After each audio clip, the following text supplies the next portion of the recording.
నారా లోకేష్ పూజ గదిలో వింత బొమ్మ అంటండి. అసలు సోషల్ మీడియాలో వైఎస్ఆర్సీపీ వాళ్ళు ఏదో బొమ్మ ఉంటే చూడరు, లోపలంతా ఎదుగుతూ ఉంటారు, కలబెడతా ఉంటారు.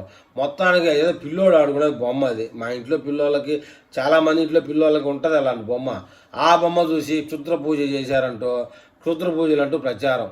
దానికి క్లారిటీ ఇచ్చారనుకోండి, సరే మన క్లారిటీ మనకు ఉంటుంది కదా, వాళ్ళు ఇచ్చేది ఎందుకు క్లారిటీ. అది క్షుద్ర బొమ్మ అయితే చేసే ఉంటాడు, ఎవడి మీద చేసి ఉంటాడు. ఆ బొమ్మ ఎవరిలా ఉంది, జగన్మోహన్ రెడ్డిలా ఉందా, లేకపోతే ఇంకెవరులాగా ఉంది, వాళ్ళ మీద చేసి ఉంటారు. సచ్చిరి ఈ క్రిస్టియానిటీలో చేతబడి బాణామతి అంటే పక్కన నమ్ముతారండి. చచ్చిరి ఆయన ఆ బొమ్మ చూసేవాటి ఓయమ్మ అని చెప్పేసి చేతబడితో పూజలు అయితే ఇంక కంటిన్యూ ఇంకా మనోడు బతికినంత వరకు మనోడే కదా ముఖ్యమంత్రి లోకేష్ బాబా. సరే మొత్తానికి ఏదేమైనా ఏపీ మంత్రి నారా లోకేష్ కుమారుడు దేవాంశతో కలిసి ఉగాది వేడుకలు జరుపుకున్నారు. పూజ గదిలో 2 ఫోటోలను ట్వీట్ చేశారు.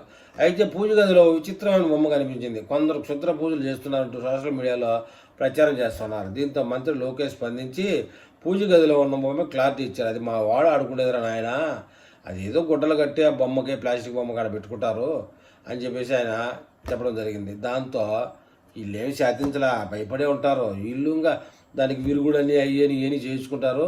2029లో మళ్ళీ ముఖ్యమంత్రి కావడానికి ప్రయత్నం చేస్తూ ఉంటారు.